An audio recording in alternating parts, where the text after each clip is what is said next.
I've been attached with the feeling of waking up with you by my side.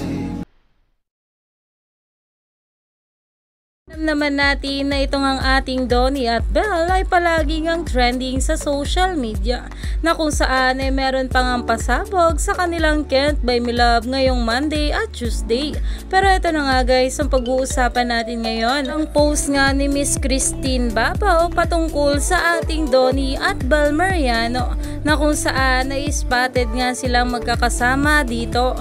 At ito nga guys ay kuha nga nung nag-guesting itong ating couple sa Good Morning Kapatid. Ayon nga kay Miss Christine Babaw, and this just happened. My first time to have a picture with them together. Story, I finally saw them both during the premiere night of Gigi Good Game earlier this year, but had no chance for a photo with them together.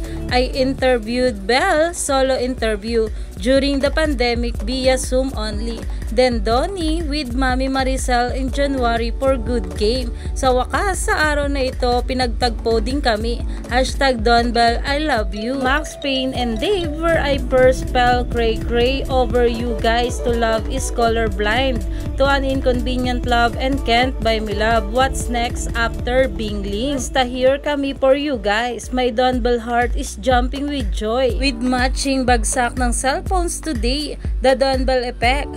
#Bingling. Dahil grabe nga talaga ang pagkikitang ito Miss Christine Babaw at DonBelle na talaga namang kinakiligan nga ng maraming bablis dahil grabe nga rin talaga ang paghanga nito para sa ating couple.